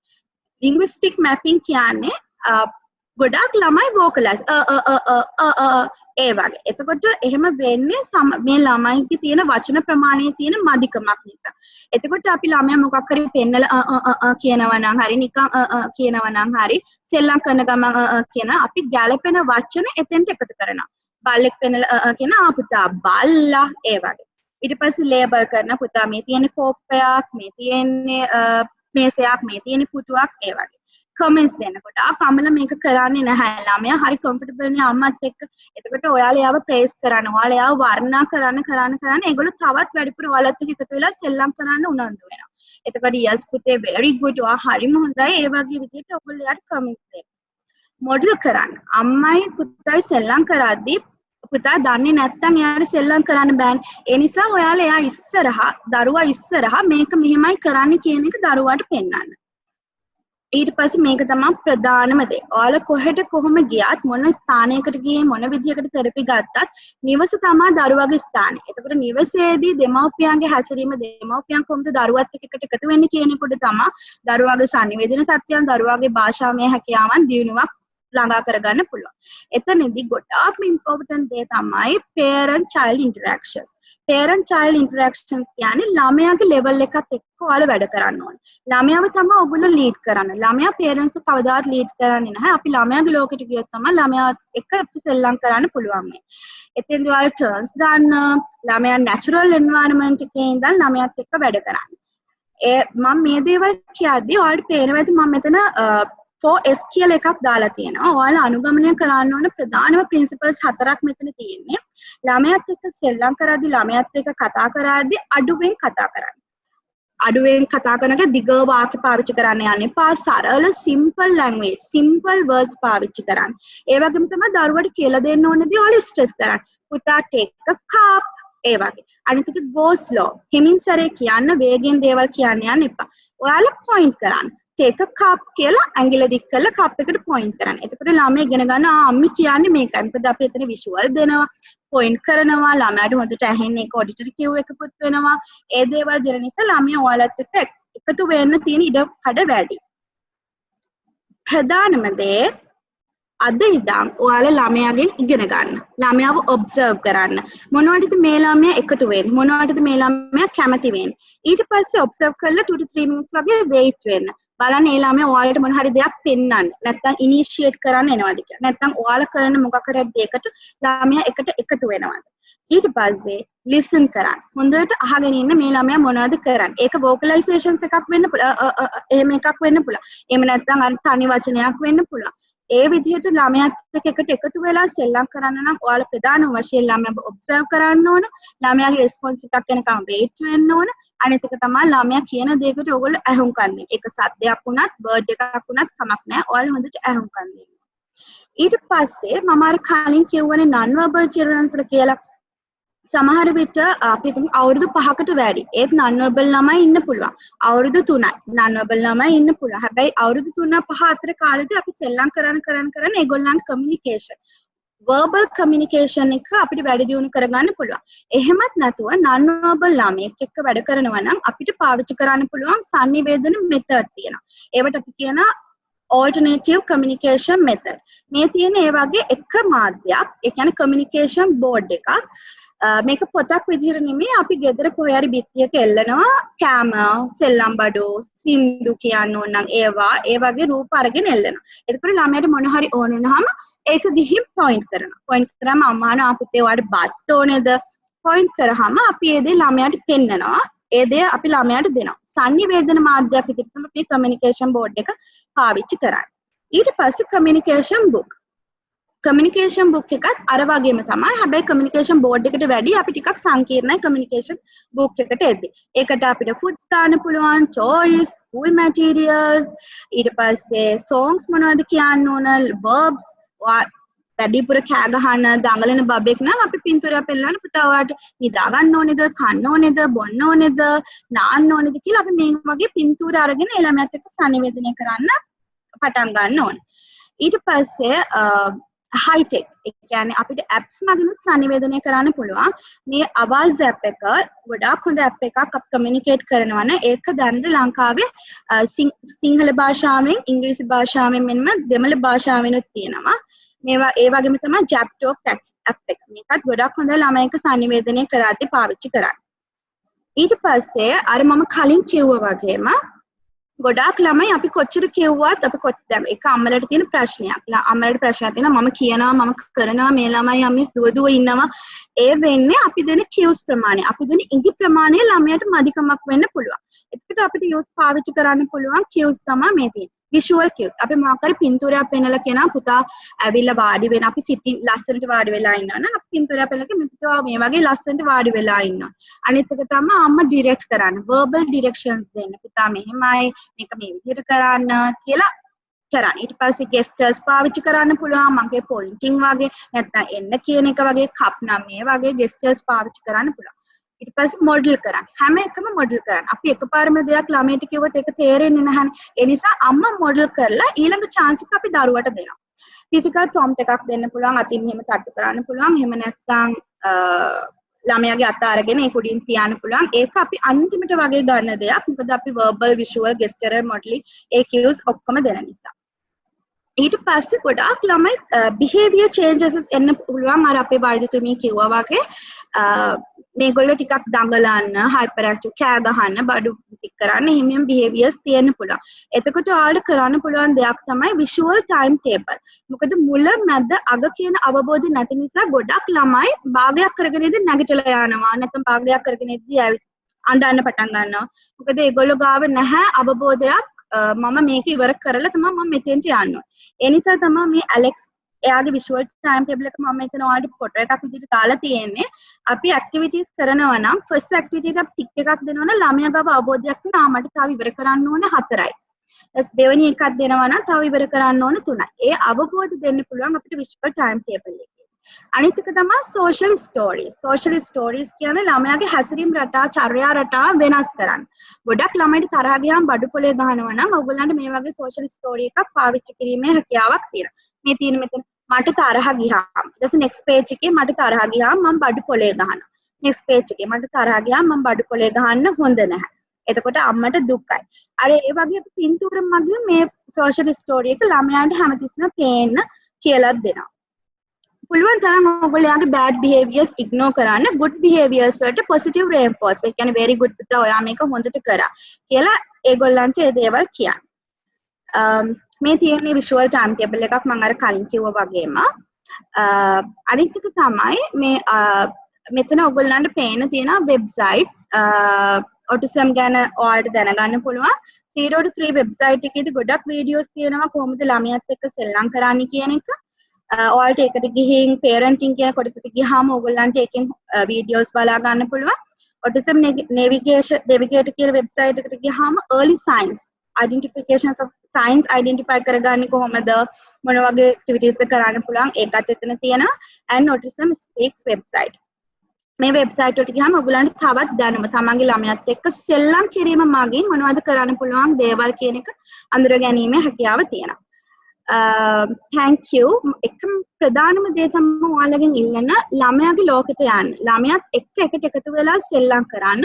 එතකොට ඔයාලගේ ළමයාගේ මේ තියෙන රෝග විනිශ්චයන් තත්ත්වයන් අඩු කරගෙන සාමාන්‍ය ළමයෙක් වගේ ඒගොල්ලොත් එක්ක sannivedanaya කරන්න පටන් ගත්තාම ඒගොල්ලන්ගේ තියෙන හැකියාවන් වර්ධනය කර ගැනීමේ හැකියාවක් තියෙනවා. So good luck. ළමයාත් එක්ක සෙල්ලම් කරන්න. So Amandiman, this is for you, Mel. සුබෝදෑසනක්. මමත් රාගම වෛද්‍ය පීඨයේ මනෝවිද්‍යාඥවරියක් හැටියට සේවය කරනවා. අපි ඉක්මනින් මේ යමු වෙලාව අඩු නිසා. අද මම කතා කරන්න යන්නේ autism තත්ත්වයේ තියෙන දරුවන්ට යම් යම් හැසිරීමේ ප්‍රශ්න පෙන්වන්න පුළුවන්. ඒ වගේම හැඟීම් පාලනය කිරීමේ ප්‍රශ්න පෙන්වන්නත් පුළුවන්. අපි බලමු මොන වගේ දේවල්ද කරන්න පුළුවන් මේවා පාලනය කරන්න. පළමුවෙන්ම අපි දකිනවා autism තත්ත්වයේ තියෙන දරුවන්ට ගොඩාක් බයවල් තියෙනවා. කරුවලට බයයි, මල් වලට බයයි. ඒක ගොඩාක් දරුවන්ට වෙනස් වෙනවා. ඒත් බය ගති ගොඩාක් තියෙනවා. දැන් ගොඩාක් විට අම්මිලා තාත්තිලා කරන්නේ එතකොට ඒ බය තියෙන අවස්ථා මග හරින්න තමයි කරන්නේ. ඒත් මේක හොඳ දෙයක් නෙමෙයි. අපි කිව්වොත් දරුවා කරුවලට බය කියලා එතකොට අම්මි සමහරකට ගොඩාක් අම්මලා තාත්තලා කරන්නේ මුළු දවසම ලයිට් තියෙනවා ගෙදර කවදාවත් දරුවා පොඩ්ඩක්වත් කරුවල තැනකට යවන්නේ නැහැ. ඒත් මෙහෙම නෙමෙයි ඒ ප්‍රශ්න විසඳන්නේ. මොකද ඉස්සරහට අපිට කවදාවත් පාලනය කරන්න බෑ මේ දරුවා ඇත්තටම කරුවල තැනකට යන්නේ නැති වෙයි කියලා. ඉතින් අපි දැන් කතා කරන්නේ gradual exposure කියලා පාලන ක්‍රමයක්. මේකේ අපි ක්‍රමක්‍රමයෙන් දරුවාට කියන්නේ අඩුම අවම වශයෙන් චකිතයක් දැනෙන අවස්ථාවක් අපි පළමුවෙන්ම දරුවාව යොදනවා. දැන් අපි කිව්වොත් දරුවා මල් වලට බයයි කියලා. එතකොට අපි ඉස්සෙල්ලාම මලක පින්තූර සති දෙකක් තිස්සේ දරුවාට පෙන්නනවා. එතකොට ක්‍රමක්‍රමයෙන් මේ චකිතය අඩු වුණාට පස්සේ අපි ඊළඟට බලනවා හරි මලක් තියෙද්දි දරුවා ගොඩක් දුර ඉඳද්දී එතකොට එයාගේ චකිතය අඩු කරන්න. ඒ වගේ ක්‍රමක්‍රමයෙන් අපි ඒ ක්‍රියාවේ සංකීර්ණභාවය වැඩි කර බලනවා මේ බය අඩු කරගන්න. ඒත් මග හරින එක නෙමෙයි එතන ඒ ප්‍රශ්නෙට උත්තරේ හැමතිස්සෙම අපි උපරිම try කරන්න ඕනේ කොහොමද මේ බය අඩු කරගන්නේ කියලා. සමහරක් විට අපි gradual exposure පටන් ගන්න ඉස්සෙල්ලා දරුවාට relax වෙන ආකාරයක් උගන්වන්න වෙයි. සමහරක් විට deep breathing, calm strategies, guided imagery මේවා ඉන්ටර්නෙට් එකේ තියෙනවා Google කරන්න පුළුවන්. ඒ වගේ දේවල් කරලා අපිට දරුවාට කියන්න පුළුවන් බබාට බයක් දැනුණත් අපිට මේ දේවල් කරලා ආයි අපේ මනස අපේ ශරීරය සාමාන්‍ය තත්ත්වයට ගෙනියන්න පුළුවන් කියලා. ඉතින් එහෙම තමයි අපි බයවල් සහ චකිත ඇතිවන අවස්ථාවලට ඔටිසම් දරුවන් එක්ක මුහුණ දෙන්නේ. ඊළඟට අපි යමු හැඟීම් පිළිබඳව. ගොඩාක් ඔටිසම් තියෙන දරුවන්ට හැඟීම් තේරුම් ගැනීමේ තමන්ගේ හැඟීම් සහ අනිත් අයගේ හැඟීම් තේරුම් ගැනීමේ හැකියාව අඩුයි. සහ කියමු මේ දරුවන්ට කතන ආබාධිතතා තියෙන දරුවෙක් නම් එතකොට තවත් ඒගොල්ලන් තරහ යන අවස්ථා වැඩි වෙන්න පුළුවන්. පළවෙනිම අපි කරන්න ඕනේ මේ වගේ අවස්ථාවකදී දරුවා හොඳින් සිටින අවස්ථාවකදී ඒගොල්ලන්ට calming strategies උගන්වන්න. ඉන්ටර්නෙට් එකේ ගොඩාක් calming strategies තියෙනවා, slow breathing ඒ වගේ දේවල් උදේ හවස බබා නැගිට්ටත් එක්කම ආයි රැට නිදියන්න යනකොට මේ relaxation strategies කරන්න. ඊළඟට අපි දරුවා පිළිබඳව සෙවිල්ලෙන් ඉන්න ඕනේ. දරුවා යම්කිසි තරහක් පෙන්නනවා නම් අපි එයාගේ early signs කලින් දකින ලක්ෂණ හඳුන ගන්න ඕනේ. ඒ කියන්නේ අම්මි දැනගෙන ඉඳී බබා එරෙව්වම චුට්ටක් හයියෙන් කතා කරාම එතකොට ඊළඟට තියෙන්නේ එයා ඒ කියන්නේ එකෙන් කියන්නේ අර තරහ යාගෙන එනවා කියලා. හරිම අවශ්‍යයි අම්මලා තාත්තිලා මේ early signs of anger හඳුනා ගන්න එක. මොකද ඒක හඳුනා ගත්තොත් අපිට දරුවාට උගන්වන්න පුළුවන් දැන් බබාට තරහ යාගෙන නේද යන්නේ. ඒක තමයි. So අපි ඒ වගේම දරුවාට තරහ යාගෙන යනකොට අපි කියන්න ඕනේ මේ බබාට දැනෙන්නේ තරහ. නැත්නම් මේ බබාට දැනෙන්නේ දුක. මේ බබාට දැනෙන්නේ බය. ගොඩාක් විට ඔටිසම් තත්ත්වයේ තියෙන දරුවන් ඒගොල්ලන්ට තේරෙන්නේ නැහැ මොකද්ද දැනෙන්නේ කියලා. ඒක නිසා අපි early signs හඳුන ගන්නත් එක්කම බබාට දැනෙන දේ ටැග් කරන්න ඕනේ. ඒ කියන්නේ දැන් මට පේනවා බබාට තරහ යාගෙන එනවා. ඊළඟට කරන්න තියෙන්නේ අපි එයාත් එක්ක problem solve කරන්න ඕනේ. ඒ කියන්නේ හරි දැන් තරහ ගියාම අපිට මොකද්ද කරන්න පුළුවන්? අපි වත්තේ walk එකකට යමුද? අපි අර උදේ හුස්ම ගන්නවා වගේ එකතු වෙලා හුස්ම ගමුද? ඉතින් ඒගොල්ලන් එක්ක problem solve කරන්න ඕනේ කොහොමද මේ තරහ ගතිය ක්‍රමක්‍රමයෙන් අඩු කරන්නේ කියලා. ඔටිසම් තියෙන දරුවන්ට අනිත් දරුවන්ට වඩා තමන්ගේ හැඟීම් පාලනය කිරීමේ හැකියාව අඩු නිසා අපි උදව් කරන්න ඕනේ ඒගොල්ලන්ගේ හැඟීම් පාලනය කරන්න. ඒක නිසා ඒගොල්ලන්ගේ early emotion early signs හඳුනාගෙන ඒක tag කරලා අපි ඒගොල්ලන් එක කතා කරලා බලනෝනේ දැන් කොහොමද මේක විසඳන්නේ කියලා.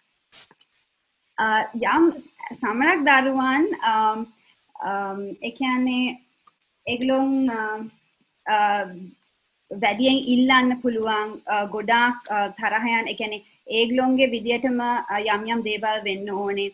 ඇතැම් ඔටිසම් දරුවන්ගේ එහෙම හැසිරීමේ ප්‍රශ්න නැහැ. සමහරක් අයගේ ඒගොල්ලන් ඉල්ලන දෙයක් දුන්නේ නැත්නම් ඒගොල්ලන් කැමති විදිහට යම් කිසි දෙයක් වුණේ නැත්නම් අපි පේනවා ඒගොල්ලන්ගේ ගොඩාක් අම්ලා කියන්නේ මුරාණ්ඩු ගතියක් කියලා. ඒත් අපි තේරුම් ගන්න ඕනේ මේක මුරාණ්ඩු ගතියක් නෙමෙයි. මේක ගොඩක් විට ඇති වෙන්නේ බබා ළඟ තියෙන චකිතය නැත්නම් ආතතිය නිසා. දැන් ගොඩාක් ඔටිසම් බබාලා හරි කැමති තමන් ඉන්න පරිසරය පාලනය කිරීම. බැරි වෙලා තමන් ඉන්න පරිසරය ඒගොල්ලන් අකමැති විදියට මොන හරි වෙනස්කමක් වුණොත් ඒගොල්ලන්ගේ ආතතිය, චකිතය, බය ගතිය වැඩි වෙනවා. ගොඩාක් විට එතකොට තමයි මේ ඒගොල්ලන් වැඩියෙන් ඉල්ලුම් කරන්නේ එතකොට පොඩක් ඍණාත්මක විදියට හැසිරෙන්නේ ඒ හේතුවට. ඉතින් අපි පරිස්සමෙන් අපි හොඳට අවධානයෙන් ඉන්න ඕනේ ඒගොල්ලන් එහෙම කියන්නේ ඩිමාන්ඩින් නම් අපි තේරුම් ගන්න ඕනේ ඇයි මොකද්ද මෙතන අද පරිසරයේ වෙච්ච වෙනස්කම් කියලා. ඉස්සෙල්ලාම මේ වගේ දරුවන් එක්ක අපි ගනුදෙනු කරනකොට අපි මෙහෙම ඒ කියන්නේ don't make demands. ඒ කියන්නේ you have to do this. ඔයා අද මේක කරන්න ඕනේ. මේක කෙරුවේ නැත්නම් මේක හම්බ වෙන්නේ නැහැ. සමහරක් දරුවන්ට මේ ස්ටයිල් එක හරි යනවා. සමහරක් දරුවන්ට ඒ ස්ටයිල් එක හරියන්නේ නැහැ. අපි කියන්න ඕනේ if you like to do ඔයා කැමති නම් අපි ඉස්සෙල්ලා ගණිතය කළා ඊට පස්සේ සිංහල කරන්න පුළුවන්. නැත්නම් අපි ඉස්සෙල්ලා අංග හොදලා ඊට පස්සේ කන්න පුළුවන්. ඔප්ෂන්ස් දෙන්න අනික ඩිමාන්ඩ් කරන එක අඩු කරගන්න ගොඩාක්. දෙවෙනි එක තමයි අපිට හින් කරන්න පුළුවන් මොකද්ද අපි මෙතනින් බලාපොරොත්තු වෙන්නේ කියලා. කියන්නේ අපි හෙට වෙඩින් එකට ගියාම බබා හොඳට අඳී කියලා මම දන්නවා. ඒ කියන්නේ අපි කියන්නේ යා මොකද්ද අඳින්න ඕනේ, යා මොකද්ද කරන්න ඕනේ කියලා අපි කියන්නේ ඒත් අපි එයා දන්නවා අපි බලාපොරොත්තු වෙනවා යා හොඳට අඳී කියලා. දෙවෙනි එක තුන්වෙනි එක තමයි දැන් සමහරක් අවස්ථාවලදී එයා අකමැති දෙයක් කරන්න කියනවා නම් කියන්නේ toys අස් කරන්න වගේ දෙයක් නැත්නම් පාඩම් කරන්න වගේ දෙයක් අපිට කියන්න පුළුවන් අපි එකතු වෙලා කරමු. අර V වචනේ පාවිච්චි කරාම ඒගොල්ලන් තවත් අපිත් එක්ක කෝපරේට් වෙනවා. හරි ඊළඟට අපි බලමු වැඩි වියටපත් වුණාම මොන වගේ දේවල්ද අපි අවධානය කරන්න ඕනේ. පළවෙනියෙන්ම දරුවා පොඩ්ඩක් ලොකු වුණාම ටීනේජ් කාලේ වුණාම යම් කායික වෙනස්කම් ඇති වෙන්න පුළුවන්. එතකොට කටහඬේ බොයිස්ලට කටහඬේ වෙනස් වෙන්න පුළුවන්, ගර්ල්ස්ලට menstruation period හැදෙන්න පුළුවන්. අපි මේ දේවල් දරුවන්ට පැහැදිලි කරන්න ඕනේ. දැන් සමහරක් විට දරුවන්ට ඒක තේරුම් ගැනීමට අපිට සමහරක් විට වීඩියෝස් පාවිච්චි කරන්න පුළුවන්. නැත්නම් අම්මිගේ පොඩි කාලේ ෆොටෝ එකක් පෙන්නලා ඊට පස්සේ යා grade 5 ඉන්න ෆොටෝ එකක් පෙන්නලා grade 10 ඉන්න ෆොටෝ එකක් පෙන්නලා දැන් ඉන්න ෆොටෝ එකක් පෙන්නලා පෙන්නන්න පුළුවන්. මෙහෙම තමයි ඔක්කොමලා වැඩෙනවා, ඔක්කොමලාගේ ශරීරය වෙනස් වෙනවා කියලා අදහස දරුවට දෙන්න පුළුවන්. ඒ වගේම අපිට visually cue එකක් දෙන්න පුළුවන්.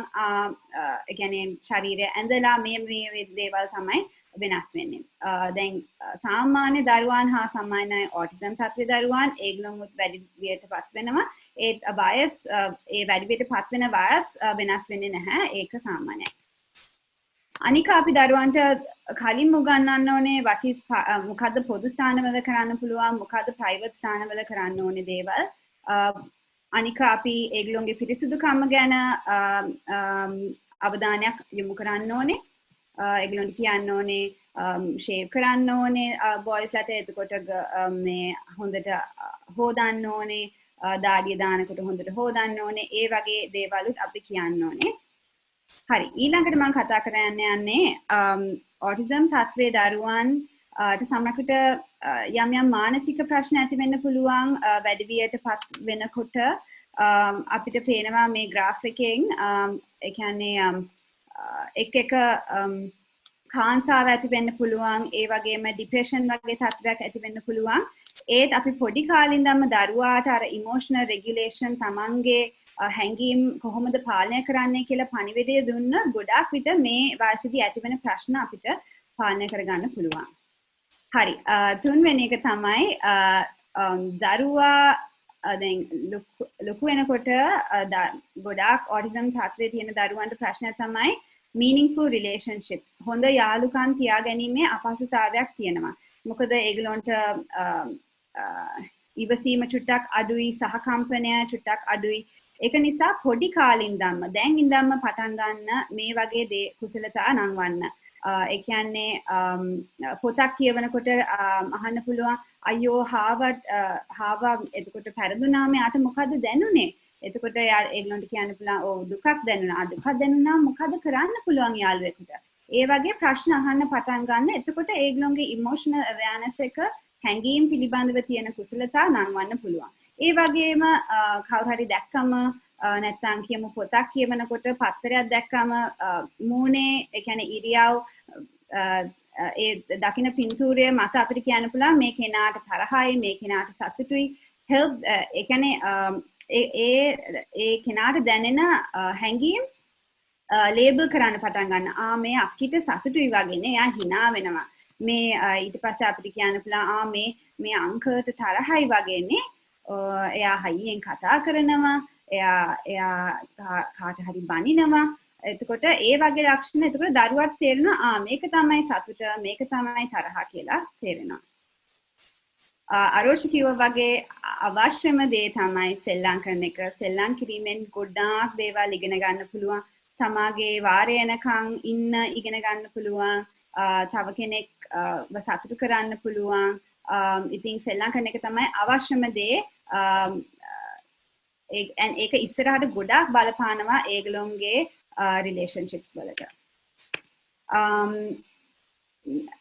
තව එකක් තමයි adaptive skills. දැන් ඉඳන් පටන් ගන්න දරුවාට එයාගේ එදිනෙදා වැඩ තනියෙන් කරගන්න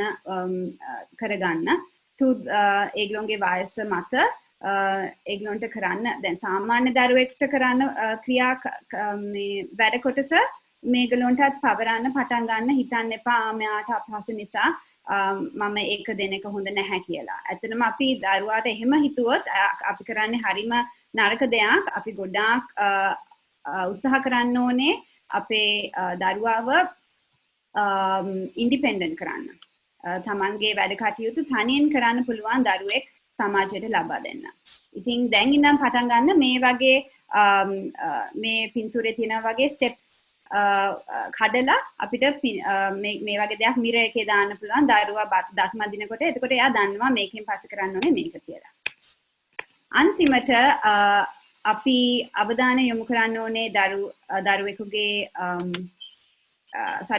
වැඩිහිටියන්ගේ මානසික සෞඛ්‍ය ගැන අපි අවධානය යොමු කරන්න ඕනේ. අනිවාර්යයෙන්ම වැඩිහිටියන්ගේ සෞඛ්‍ය ඒ වැඩිහිටි කෙනාට බලපානවා. ඒත් අපි චුට්ටක් බලමු කොහොමද මේක ඔටිසම් තියෙන දරුවෙකුටත් බලපාන්නේ කියලා. This baby starts pointing at different places in the world. මේ අම්මා බබත් එක්ක කතා කරන විදිය, ඉන්ටරැක්ට් කරන විදිය ගැන චුට්ටක් බලන්න. This baby starts pointing at different places in the world and the mother's trying to engage her and play with her. They're working to දැන් අපිට පේනවා මේ අවස්ථාවේදී අම්මා හොඳට බබත් එක්ක ඉන්ටරැක්ට් කරනවා, hina වෙනවා, බබා පොයින්ට් කරනකොට ඒ දිහා බලනවා.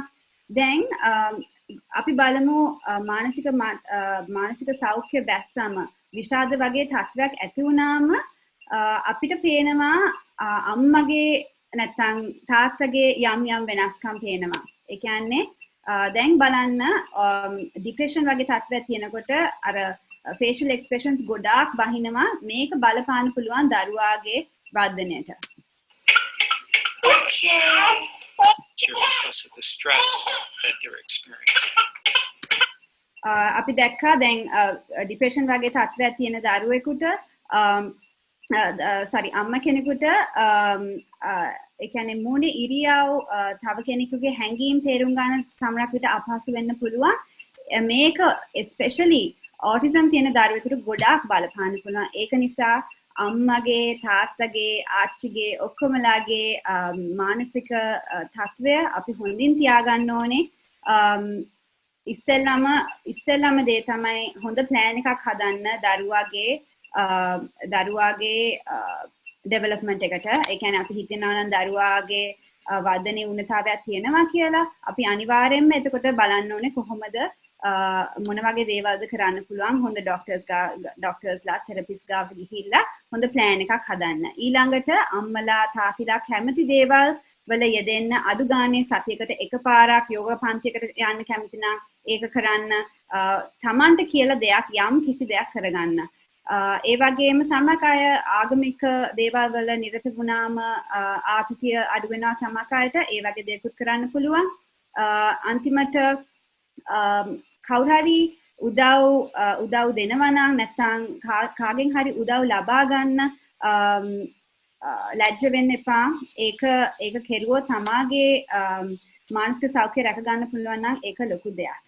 ඕකේ. ඉතින් අද මම කතා කරේ දරුවා ඉතින් ඉවරයි. අද මම කතා කරේ දරුවන්ගේ හැසිරීමේ වුණතා කොහොමද අපිට තව ටිකක් නංවන්න පුළුවන්. ඒ වගේම අම්මිලාගේ තාත්තිලාගේ මානසික සෞඛ්‍යයේ වටිනාකම. Thank you.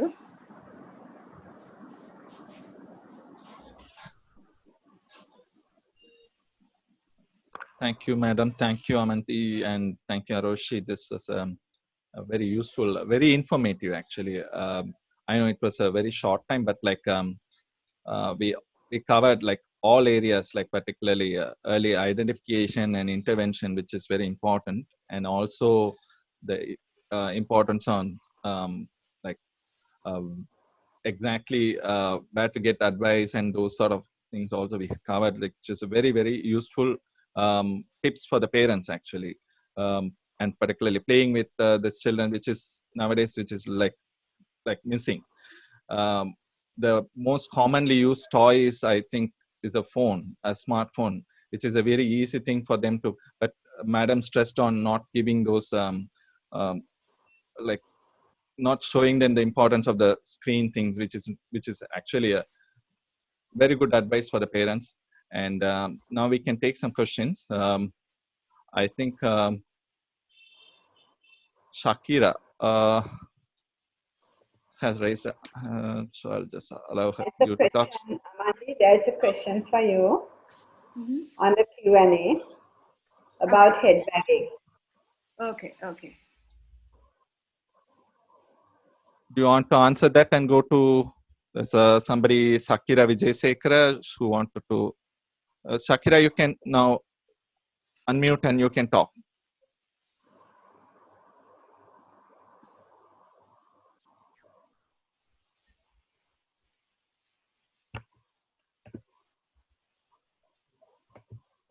Unmute කරන්න ඕනේ. Shakira Vijayasekara, do you want to unmute and talk?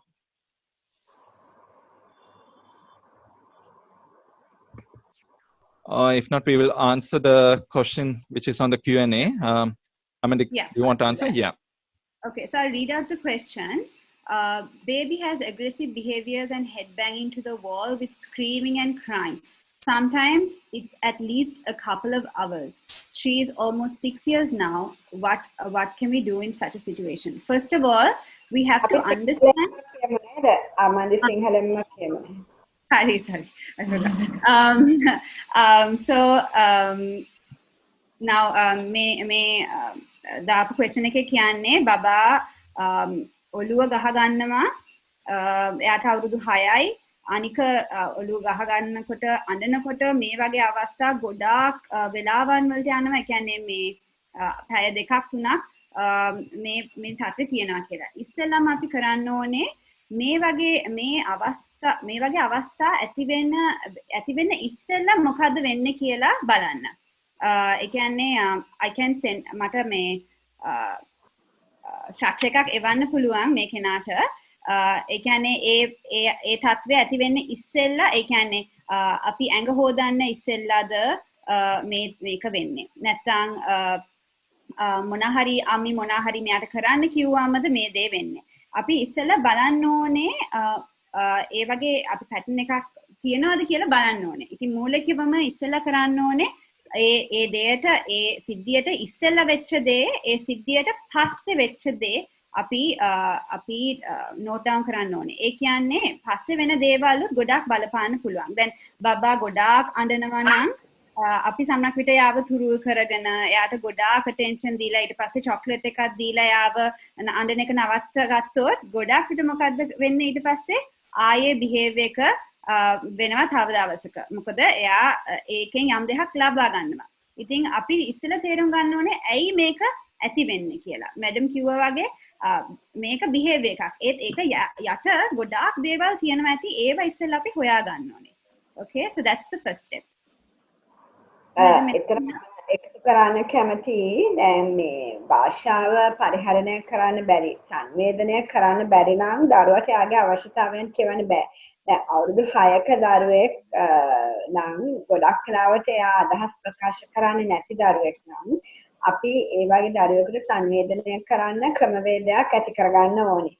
එතකොට ඒ වගේ අඬන වෙලාවට අපිට පෙන්නලා පින්තූර අහන්න පුළුවන් පුතා අඬන්නේ පුතාගේ බඩ රිදෙනවද එහෙම නැත්නම් පුතාට එළියට යන්න ඕනේද මොකක්ද පුතාට අවශ්‍ය කියලා අපිට අහලා අවශ්‍ය දේ කරලා දෙන්න පුළුවන්. නමුත් ඊට ඉස්සෙල්ලා ඊට පස්සේ ඊළඟ දවසේ අපි දන්නවා නම් අඬන්න ලෑස්ති වෙනවා කියලා. ඒ වෙලාවට අපි ඒක කරන්න ඕනේ. දැන් ඔටිසම් දරුවෙක් අපි කතා කරනවා වගේ ලේසි නෑ. බලා ගන්න. අපිට මෙතන කතා කරන්න හරි ලේසි. නමුත් ඔටිසම් දරුවෙක් ඉන්න දෙමාපියන්ට තියෙන ස්ට්‍රෙස් ලෙවල් එක ඒගොල්ලන්ට ඇත්තටම ඔටිසම් දරුවෙක් ඉන්නකොට දෙමාපියන්ට තියෙන ප්‍රශ්න කියලා නිම කරන්න බෑ. ඒක මම දන්නවා. මොකද අපි ඒ වගේ ළමයි දහස් ගාණක් එක්ක වැඩ කරන හින්දා. ඉතින් අපි දෙමාපියන්ට ඒකයි ගොඩක් අර early intervention එකේ වැදගත්කම කියලා දෙන්න. මොකද ඒ තත්ත්වෙට එන්න ඉස්සෙල්ලා අපි කොහොමද මේවා කරගන්නේ? නමුත් ඒ වගේම සමහර ළමයි මම මේ දවස්වල බලනවා මාස 5ක බබෙක්. ඒ ළමයාට මාස 5ේදී severe autism තියෙනවා. right? එතකොට මේ අපිට මේ පරාසය තුළ autism වල තත්ත්වය ගත්තාම ඒක severe moderate mild කියන ඒ කියන්නේ level 1 level 2 level 3 කියන තුනේම තියෙන්න පුළුවන් ඕනම වයසකදී. එතකොට අවසාන උපරිම level එකේ ඉන්න දරුවෙක් එක්ක වැඩ කරන එක දෙමාපියන්ට හරිම අමාරුයි. ඒකයි ඔයගොල්ලන් පොඩ්ඩම ටීම්ස් වලින් උදව් ගන්න ඕනේ. පොඩි කෙටි කාලීන short term benefits බලාගෙන යන්න එපා. අර අරවශි පෙන්වන ලස්සන මේ chart එකක්. ඒකේ තියෙනවා කොහොමද ඇසීම සහ අවධානය දීමෙන් භාෂාව දියුණු කිරීමෙන් අදහස් වමාරු කිරීමෙන් සෙල්ලම් කිරීමෙන් කොහොමද දරුවාගේ අදහස් ප්‍රකාශ කිරීමේ හැකියාව දියුණු කරන්නේ කියලා. ඒක සමස්තයි. ඒක යුනිවර්සල්. එහෙම තමයි දරුව ලෝකේ ගල් යුගයේ ඉඳලා හෝ ඊටත් ඉස්සර ඉඳලා මනුෂ්‍ය මොළය දියුණු වෙන්නේ එහෙමයි. අපි ඒ ක්‍රමය කඩාකප්පල් කරලා දාලා ඉස්සෙල්ලාම පින්තූරයක් පෙන්නලා මේ බල්ලා මේ අපල් ගෙඩිය මේ බනානා කියලා උගන්වුවොත් එතනින් එහාට ළමයාගේ මොනවාක්වත් දියුණු වෙන්නේ නැහැ. ඒකින්ද අවුරුදු 6 වුණත් කමන්නේ. අවුරුදු 10 වුණත් කමන්නේ. ඔබේ දරුවත් එක්ක සම්බන්ධතාවයක් ගොඩනගා ගන්න බලන්න. අමන්දි කිව්වා වගේ හොඳට ඔබ්සර්ව් කරන්න මේ දරුවාගේ මේ හැසිරීම ආවේ ඇයි කියන එක. සමහර විට ඊයේ රෑ වෙච්ච එකට අද උදේ හැසිරෙන්න පුළුවන්. මොකද එයාට කියා ගන්න බෑනේ. ඊයේ රෑ ඔයා මට කේල් ගෙඩිය දීපෙකට මම කැමති නෑ. ඒකට තරහක් මගේ හිතේ තියෙනවා. ඒක මට කියා ගන්න බෑ. එතකොට මම අද උදේට ඒකට කෑ ගහනවා. ඒ තමයි මම ඒක කොහොමද වඩ ප්‍රකාශ කරන්නේ කියලා. ඒකින්ද අපි හැසිරීම ගැන දෙමව්පියෝ දකිනවා. මගේ ළමයා කෑ ගහනවා, මගේ ළමයා ඔළුව ගහ ගන්නවා, මගේ ළමයා ඇඳුම් ගලවනවා, මගේ ළමයා ස්ක්‍රීම් කරනවා. ඒව සේරම ඔයගලන් කියනවා. නමුත් ඇයි එහෙම කරේ කියන එක හිමීට බලන්න. මේක කෙටි ගමනක්. මම හැමතිස්සෙම කියන්නේ ස්නායු සම්බන්ධයෙන් මොළය සම්බන්ධයෙන් යම් යම් ආබාධ සහිත තත්ත්ව තියෙන දරුවන්ගේ දෙමාපියන්ට අපි දවසට යන්නේ මිලිමීටර් එකක් හෝ ඒකෙනු දශම ගානයි අපේ ගමන. නමුත් යම් කිසි අවස්ථාවකදී එක තැනකට ආවට පස්සේ අපිට ටටටට ගාලා යන්න පුළුවන්. එතෙන්ට යනකම් හිමින් යන්න. කලබල වෙන්න එපා. තනින් තැනට යන්න එපා. එක තැනක එක දෙමාපියෙක් එක්ක එක ටීම් එකක් එක්ක හෙමින් මේ ගමන යන්න. හැම තිස්සම විද්‍යාත්මකව පර්යේෂණාත්මකව හරි දේ කරන තැනට යන්න. ඉන්ටර්නෙට් එකේ ගොඩාක් විස්තර තියෙනවා. ගොඩාක් වැඩ කරන කට්ටිය. ඒවා කරන්න එපා. අර communication play. මේ ප්‍රශ්න මොකද්ද? communication, interaction, repetitive behaviors. ඒ ටිකට address කරන විදිහට යන්න. එතකොට බැරි වෙන්නේ. එතකොට head banging න repetitive behavior එක. ඒක ආවේ ගොඩක් වෙලාවට communicate කරන්න බැරි හින්දා. එතකොට communication වලට දරුවට පාත් එකක් දෙන්න එතන යන්න පුළුවන්. මම හිතන්නේ ආරෝෂි බලන බබෙක්ගේ තාත්තා කෙනෙක් අපිට ටෙක්ස්ට් එක වෙලා තියෙන. මම හිතන්නේ ආරෝෂිට ආමන්ත්‍රණය පුළුවන්. අපි ඒ දරුවව ළඟදිම බලන්න බලාපොරොත්තු වෙනවා. එතකොට අපි ඒක කියලා දෙන්න. We have two more questions. When a child with autism is uncomfortable with certain sounds, can we gradually expose them to it? Yes, yeah, we should gradually expose them to it. ටික ටික කරන්න පුළුවන්. ගොඩක් parents අම කියයි උත්තර ඉන්නවා නම් ඒගොල්ලන්ගේ දරුවෝ කොහොමද දියුණුනේ කියලා. How to improve pointing කියලා අහලා තියෙනවා. We don't work on pointing. Pointing comes naturally. How to improve talking in a child with autism? We don't improve. We are not magicians to do those things. Natural learning වලින් තමයි කරන්නේ. අරෂිට කියන්න පුළුවන් උදාහරණ කීපයක් මම හිතන්නේ.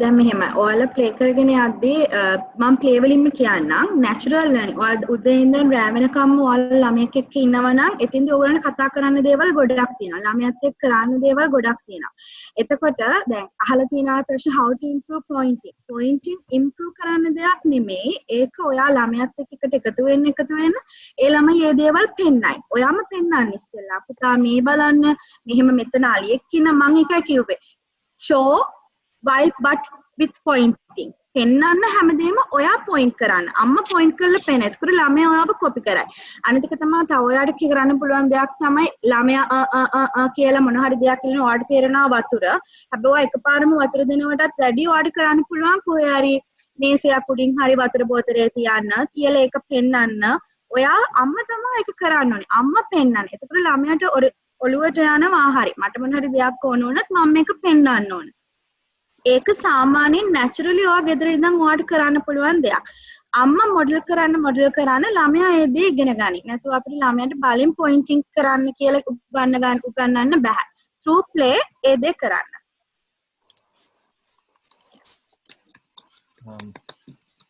Thank you once again, ma'am, and Aroshi and Amandi. As madam said, even if you have even slight, yeah. Amandi, there's this email. Can you write it down? Yes, madam. I'm typing it for her now. Okay. As madam said, parents, if you notice any even mild symptoms or any changes, please go to a professional place. That's a very important advice. And I know, like, that's an important start because if you go to a wrong place and then that's the end of the everything because you need to identify early and start early intervention, but also to go to the ideal place, to the correct professionals, and then get the advice. Thank you so much, ma'am, and Amandi and Aroshi, and thank you everyone for watching the webinar as well as following us on the Facebook. And this recorded session, definitely this is a very useful session, and you can watch it again and again so that you get a better idea of whatever the tips given, and so it will be available in our Facebook channel, also on the YouTube channel. Thank you very much.